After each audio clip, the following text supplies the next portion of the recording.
अस्सलाम वालेकुम, मैं हूं मोहम्मद बिलाल रफीक। आज एक और नए वीडियो लाग के साथ आपकी खिदमत में हाजिर हूं। आज़ाद कश्मीर में सियासी बोलचाल तो हल्का फुल्का है, लेकिन आज की बड़ी खबर जेर बहस आएगी। पहले जो हमारे साथ ओपोजिशन रुकन गुफ्तगू करेंगे अब से कुछ देर बाद, चौधरी कासिम मजीद। आज कोरम क्यों ना पूरा हो सका, आज़ाद कश्मीर की कानून साज असम्बली के अहम तरीन इजलास को क्यों मुलतवी करना पड़ा, इस पर गुफ्तगू होगी। इसके बाद दीगर अमूर भी जेर बहस आएंगे, लेकिन साथ ही साथ एक अंदोनाक वाकया था डिस्ट्रिक्ट मीरपुर के अंदर। वहां से एक कमसन बच्ची की नाश आज बरामद हुई जो तकरीबन 28 रोज से गायब थी, और एक मुलजम को पुलिस ने गिरफ्तार किया और उसकी निशानदेही पे बच्ची की नाश भी बरामद की गई। इस सारे वाकये पे गुफ्तगू करेंगे हमारे साथ एसएसपी जिला मीरपुर कामरान अली, उनसे भी गुफ्तगू होगी। लेकिन पहले मौजू की तरफ आता हूं। आज ओपोजिशन अरकान असम्बली की तरफ से रिक्वेजिशन दी गई थी कि इजलास बुलवाया जाए।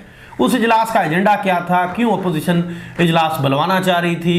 15 अरकान असम्बली उस इजलास में थे, लेकिन वजीर हुकूमत चौधरी मोहम्मद रशीद की निशानदही पे जो इजलास शुरू हुआ तो 20 मिनट के अंदर अंदर ही इजलास को मुलतवी कर दिया स्पीकर कानून साज असम्बली चौधरी नवारुल हक ने कि कोरम पूरा नहीं है। ये बताता चलूं कि चौधरी मोहम्मद यासीन जो पाकिस्तान पीपल्स पार्टी के सदर हैं और अपोजिशन रुकन असम्बली हैं, वो लाहौर में पार्टी मसरूफियात में वहाँ मसरूफ़ हैं। पार्टी की तरफ से वहाँ पे उनको लगाया गया है कि इलेक्शन है, वहाँ पे वो मसरूफ़ हैं। इसी तरह फारूक हैदर खान अपोजिशन रुकन असम्बली हैं, फार्मर प्राइम मिनिस्टर हैं, PMLN के प्रेसिडेंट हैं, वो लंदन में हैं। फार्मर जो मिनिस्टर हैं अहमद रजा कादरी, वो भी उनके साथ लंदन में हैं। इसी तरह नून लीग की जो रुकन हैं खातून, रुकन असम्बली खातून, वो भी आज उनकी तबीयत नासाज थी। आइए इन तमाम मामलात पे आज गुफ्तगू करने के लिए हमें ज्वाइन किया है चौधरी कासिम मजीद जो फरजंद हैं साबिक वज़ीर आज़म आज़ाद जम्मू कश्मीर चौधरी अब्दुल मजीद साहब के, और हल्का L2 चकसवारी से ये मेंबर असम्बली हैं पाकिस्तान पीपल्स पार्टी आज़ाद कश्मीर के। आइए चौधरी साहब, वेलकम कहूँगा। आप सबसे पहले ये बताइएगा, इजलास आज आप लोग मुजफ्फराबाद गए सफ़र करके, साबिक सदर सरदार मोहम्मद याकूब खान भी देखे गए, बाकी आपके लोग भी देखे गए, आमिर यासीन भी वहाँ देखे गए, नून लीग के लोग भी देखे गए। तो ये क्या वाकया क्या है, क्यों मुलतवी कर दिया स्पीकर साहब ने इजलास? जी बिस्मिल्लाहिर्रहमानिर्रहीम। सबसे पहले मैं बिलाल साहब आपको शुक्रिया अदा करता हूँ कि आपने मुझे अपने प्रोग्राम में लिया। आज अपोजिशन की रिक्वेजिशन पर कानून साज असम्बली का इजलास था, क्योंकि जो मौजूदा हुकूमत है ये पिछले 4 माह से इजलास नहीं बुला रही। जो आइन के अंदर है 60 दिन साल में इजलास होता है, तो इसको अगर आप देखें तो महीने में 5 दिन बनते हैं, तो फिर ये 60 दिन कंप्लीट होते हैं जो लीगली रिक्वायरमेंट है। तो अपोजिशन की रिक्वेजिशन में जमा करवाई जो हमें उस पर इजलास बुलाया गया। तो हमारे 15 लोग थे। अनफॉर्चुनेटली हमारी एक फाजल रुकन असम्बली है मुस्लिम लीग नून से, उनकी सुबह अचानक सेहत खराब हो गई है, जिसकी वजह से वो इजलास के अंदर शरीक नहीं कर सकी। तो हमारे अपोजिशन के मेंबरान आउट ऑफ कंट्री है, और हमारे पार्टी प्रेसिडेंट चौधरी मोहम्मद यासीन साहब कोई पार्टी मसरूफियात की वजह से, लाहौर इलेक्शन हो रहा है, चेयरमैन बिलावल भुट्टो जरदारी साहब की हिदायत पर और शरीक चेयरमैन आसिफ जरदारी साहब की हिदायत पर वो उस कैंपेन में थे। तो रात तक तो हमारी पार्लिमानी पार्टी पूरी थी। उनकी सुबह जब हमारी रुकन असम्बली नून लीग की उनकी सेहत की खराबी की वजह से वो नहीं आ सकी, तो चले चौधरी रशीद साहब ने निशानदेही की, बड़ा उन्होंने काम किया है। पर हुकूमत के जो अरकान थे, जो वज़रा थे हुकूमत के कायदे अवान समेत, ये उधर असम्बली हाल में अपने चैम्बर में बैठे रहे, देखते रहे। हुकूमत को चाहिए था कि वो असम्बली इजलास के अंदर आते, कोरम अगर नहीं पूरा हो रहा तो वो आके बैठ जाते, कोरम पूरा होता, ताकि हम लोग मसाइल पर बात कर सके। रियासत के लोगों की जो मसाइल हैं, जो आज अडाक एक्ट जो खत्म किया, जो अडाक मुलाजमी की तनख्वाहों का मामला है, और दीगर जो इश्यूज हैं स्टेट के अंदर, तो असेंबली एक ऐसा फोरम होता है। हम लोग सारे इलेक्शन लड़के इस असेंबली में बैठने के लिए आए कि बजाय इसके हम जाके चैम्बर में बैठे। तो हुकूमत को चाहिए था कि बड़ापन करती है, और हुकूमत की जिम्मेदारी भी होती है कि वो इजलास के अंदर आए, पर हुकूमत कासिम मजीद साहब, एजेंडा मुश्तरका एजेंडा जो दिया गया स्पीकर को, वो क्या था? मुश्तरका एजेंडा तो आप मंगवा भी सकते हैं, तो शायद आपको सोशल मीडिया मिल जाए। एजेंडा हमारे सवालात थे जो कानून के दायरे के अंदर थे, मुख्तलिफ मेंबरान असम्बली के क्वेश्चंस थे जिसपे इनको जवाब देना था। कुछ 2-3 करारदादें थी उनकी तरफ से भी, एक उनके उलमा मशाइख के जो MLA पीर मजर साहब, उनकी तरफ से भी करारदाद थी खत्म नबूवत सल्लल्लाहु अलैहि वसल्लम पर, उस पर भी उनकी करारदाद थी, और दीगर थी। पर सकती है हुकूमत, क्योंकि उन्होंने 4 महीने के अंदर कुछ किए ही नहीं है, सिवाय इसके कि वो मुलाजमीन, सरकारी मुलाजमीन के तबादले करें, विक्टिमाइजेशन करें। 2 दिन पहले सरकारी मुलाजिम को बताते हैं कि तुमने हमारी जमात को वोट नहीं दिया, 2 दिन बाद तुम्हारा तबादला हो जाएगा। तो उन्हें पता था कि असेंबली के अंदर अपोजिशन इस पर बात करेगी, तो इनको फेस करना चाहिए। अगर ये सही तो ये फेस करते। अब इजलास मुलतवी हुआ है, स्पीकर कानून साज असेंबली ने किया, हुकूमत भी बुला रही है इजलास गालबन 7 या 10 को, तो ये जो बिजनेस आज का था इजलास पहले 7 की, तो ये अगले में चला जाएगा। पहले 7 की बात चल रही थी, 3 को आप अपोजिशन का होना था, 7 को हुकूमत का होना था। आज वही जो प्रेस रिलीज हुकूमत की तरफ से जारी की गई उसमें बताया गया कि 10 को अब इजलास होगा। उसमें उन्होंने कहा कि आपकी बातें भी डिस्कस कर लेंगे एक ही इजलास में। क्या कर लेंगे? जो खबर जारी की गई हुकूमत की तरफ से उसमें कहा गया कि 10 को होगा। पहले बातें चल रही थी कि 7 को होगा इजलास, अब 10 को वो कह रहे हैं कि 10 के साथ आपके जो जी, अगर ये 10 को बुलाते, ठीक है, हमने आज दोबारा रिक्वेजिशन जमा करा दिया और इंशाल्लाह ताला हमारी रिक्वेजिशन के जो टाइम लिमिट है उसके अंदर जब इजलास हुआ हमारा कोरम भी पूरा होगा। जो यासीन साहब भी परसों वापस आ जाएंगे और इंशाल्लाह ताला इजलास होगा। अगर हमारी रिक्वेजिशन पर हुआ तो हम कोरम पूरा कर लेंगे। अगर हुकूमत बुलाती है तो अच्छी बात है, हम तो इजलास में जाएंगे। जब हुकूमत कल बुलाए, हम कल जाने के लिए तैयार हैं, तो कोई इशू नहीं है। तो उसमें जो बिजनेस है, जो एजेंडा है, उस पर डिबेट होगी, उस पर बात होगी। जो ये असेंबली के अंदर बैठ कर अपोजिशन भी होती है, हुकूमत भी होती है, असेंबली के अंदर मसाइल पर बात होती है, उसका फिर हल निकाला जाता है कि स्टेट के लोगों को किस तरीके से आप बेहतर तरीके से उनको फैसिलिटेट कर सके, उनके जो मसाइल है उनको खत्म किया जा सके। तो क्या समझे अब तक, क्या कहेंगे आखिर में, क्या कहेंगे हुकूमती इक़दाम पे? सर, हुकूमती इक़दाम सबके सामने। ये वो आज हमारे साबिक स्पीकर साहब है, हमारे अपोजिशन के मेंबर भी हैं, उन्होंने ठीक टाइटल दिया है, ये तब्दीली सरकार है, ये तबादला सरकार आ गई है। तो इनका भी जो मोटो है वो तबादला ही है। ये पहली बार हमने देखा है कि इस तरह ये काम तो कासिम मजीद साहब, माजी में तबादले नहीं किया करती थी हुकूमत, जैसे आपकी हुकूमत आई, मुस्लिम लीग नून की आई। नहीं, हर हुकूमत अपनी टीम लाती है, क्या आप लोगों ने अपनी टीम नहीं लाई थी? इसमें कोई शक नहीं है, इसमें कोई शक नहीं है। माजी की भी हुकूमतें जो पहले 4 महीने उनके निकाल के देख लें और इस हुकूमत की भी आप 4 महीने निकाल के देख लें, आपको फर्क पता लग जाएगा। अगर एक हुकूमत पिछली हुकूमत ने गलत किया, आप उसको गलत कहते रहे, तो इसका मतलब है आप आकर उससे बड़ा करेंगे, बजाय उस गलती को आप करें, उसको ठीक करें, उससे बेहतर।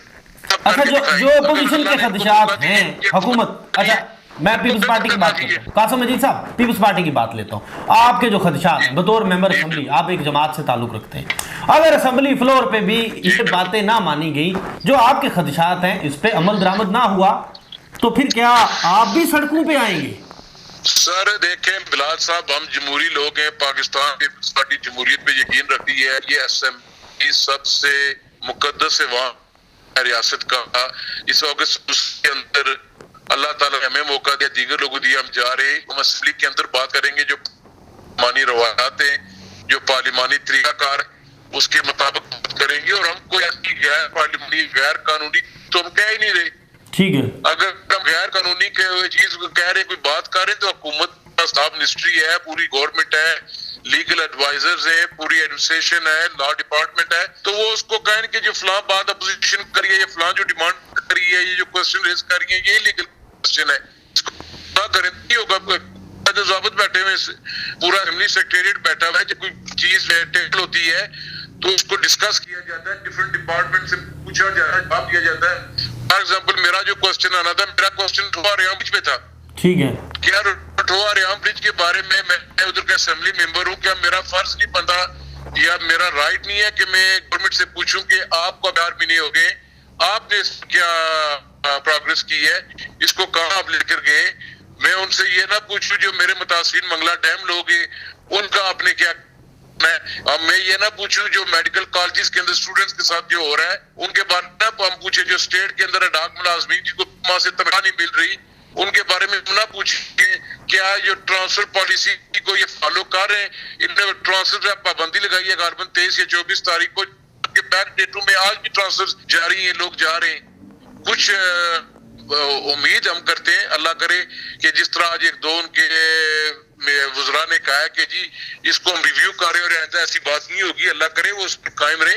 हम चाहते हैं अल्लाह ने इनको मौका दिया, ये बेहतर तरीके से गवर्न करें, डेवलपमेंट करें स्टेट के अंदर। जो पिछली हुकूमत से गलती हुई है उस गलती को भी ये ठीक करें और एक ट्रेंड सेट करें रियासत के लोगों के। असेंबली में शौक तो बड़ा था इनको आने का असेंबली में, तो फिर असेंबली में आके बैठे तो सी ना।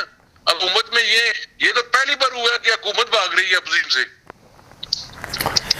ठीक हो गया कासिम मजीद साहब, बहुत बहुत शुक्रिया आपका। जी ये थे रुकन ओपोजिशन के रुकन असम्बली चौधरी कासिम मजीद। इनकी गुफ्तगू आपने सुनी और उन्होंने कहा कि हमारे साबिक स्पीकर का ये कहना है कि ये तब्दीली नहीं तबादला सरकार है। अब ये ओपोजिशन की बातें हैं, हुकूमत पे तनकीद करती है ओपोजिशन, और हुकूमत को भी चाहिए कि वो खंदा पेशानी से इस तनकीद को सुने, असम्बली इजलास में बात करने का मौका देना चाहिए ओपोजिशन को। अब यकीनन आज जो प्रेस रिलीज जारी की गई उसमें बताया गया कि 10 तारीख के जो इजलास में ओपोजिशन को भी बात करने की मुकम्मल आज़ादी दी जाएगी। इसी के साथ यहाँ पे शार्ट सी ब्रेक, और ब्रेक के बाद बात होगी कमसन बच्ची के साथ कैसे एक दरिंदे ने दरिंदगी की और उसको कैसे आज़ाद कश्मीर पुलिस ने ट्रेस किया, और ट्रेस करने में इतनी ताहीर क्यों हुई।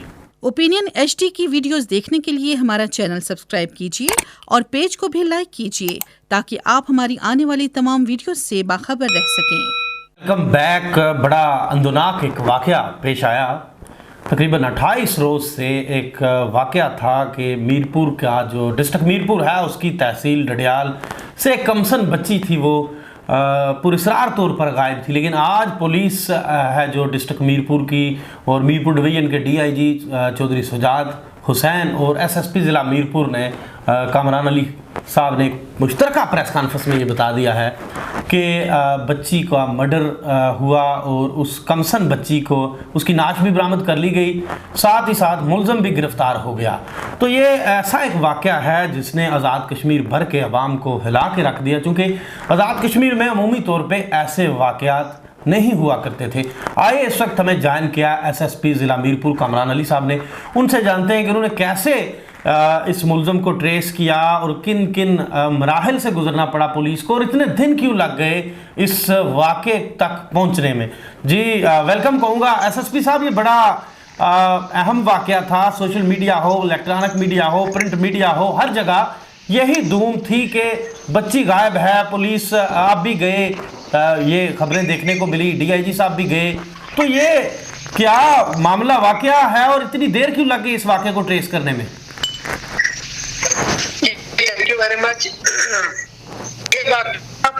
8 तारीख को हमारे पास शाम के बाद रिपोर्ट हुआ, एक बच्ची 12 साल जिसकी एज है कमल मतो, ये डडियाल का इलाका कठार है, से मिस हुई। जो आपने बात की कि इसमें टाइम लगा, इसमें अगर आप पुलिस की एफर्ट को देखें तो पुलिस की एफर्ट देखने के बाद शायद ये बात मुनासिब नहीं होगी कि टाइम इससे ज्यादा क्यों लगा। आई अंडरस्टैंड कि चीजों को ट्रेस होने में, चीजें सामने आने में थोड़ा सा टाइम लगा, 24-25 दिन इसमें लग गए।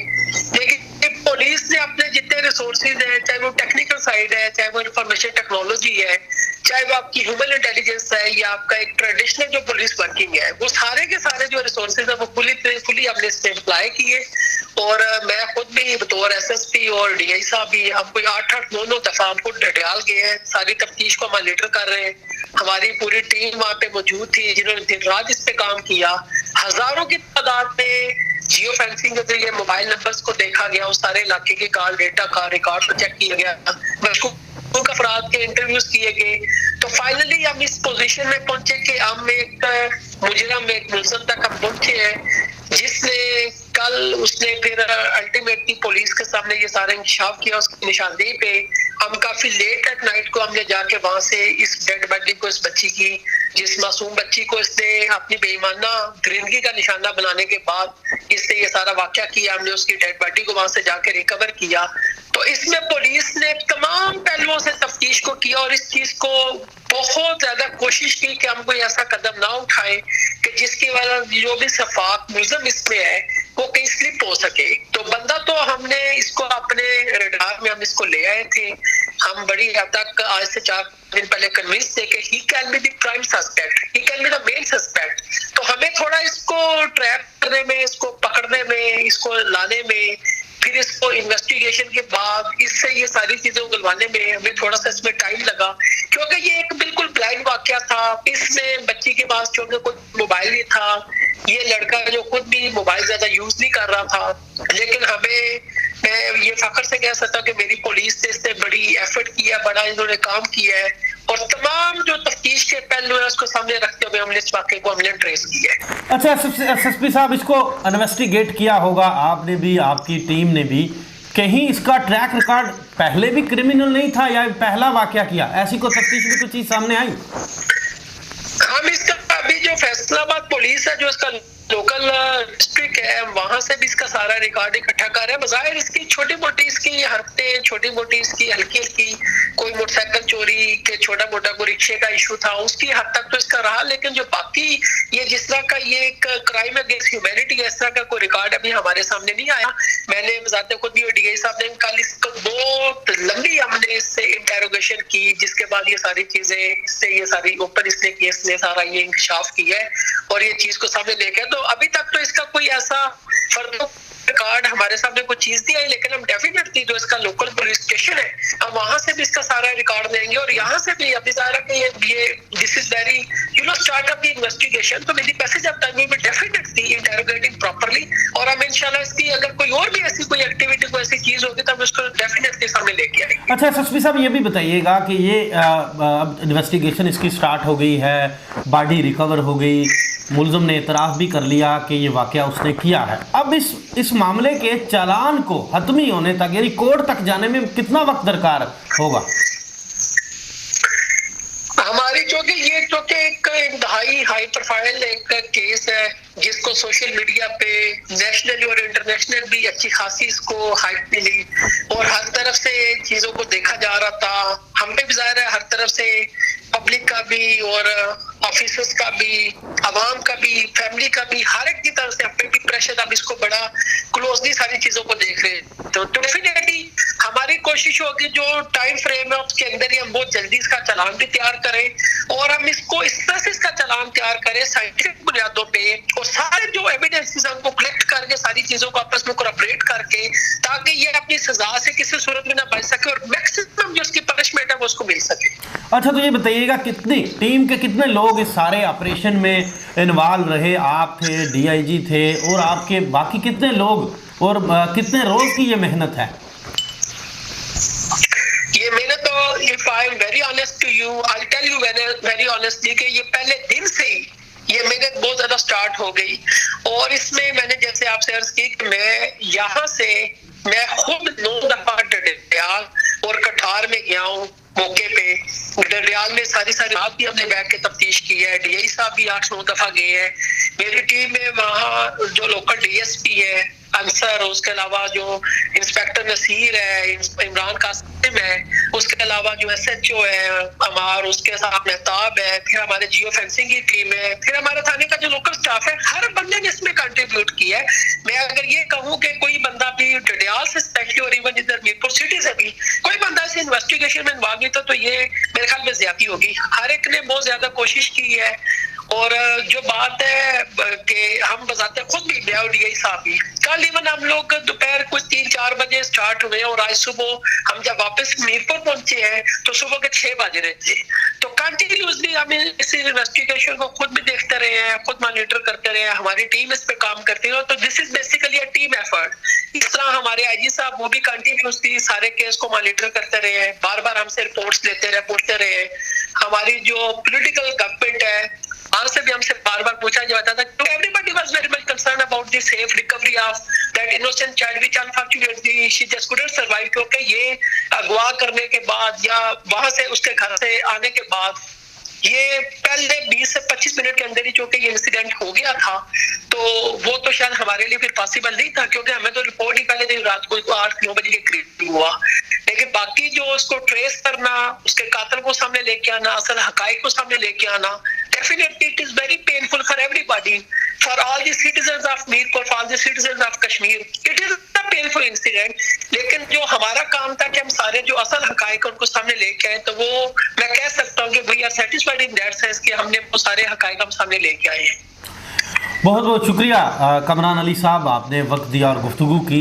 जी ये थे एसएसपी डिस्ट्रिक्ट वीरपुर कमरान अली। इनकी गुफ्तगू आपने सुनी। खासा हाई प्रोफाइल केस था, हर इंसान परेशान था, तकरीबन हर इंसान साहिब औलाद है, वो हमारी बेटियों जैसी थी और इतना बड़े दरिंदगी का इस दरिंदे नमा शख्स ने उसको निशाना बनाया और अब पुलिस का ये कहना है कि जल्द से जल्द इस केस का चालान साइंटिफिक बुनियादों पे भी मुकम्मल किया जाएगा, ताकि हर तरह से इस केस को मजबूत करके अदालत में भेजा जाए, ताकि जल्द से जल्द इस मुलज़म को मुजरम होने के बाद जो सज़ा है वो सुनाई जा सके। और तमाम लोगों का भी यही मुतालबा सामने आ रहा है कि इसे जल्द से जल्द सज़ा दी जाए। तो हमारा भी यही मुतालबा है कि इसे जल्द से जल्द सज़ा दी जाए। ये किसी भी किस्म की रियायत का मुस्तहिक नहीं है। इसी के साथ नए वीडियो लात तक के लिए दीजिए इजाज़त। अल्लाह हाफिज़। You are watching Opinion HD.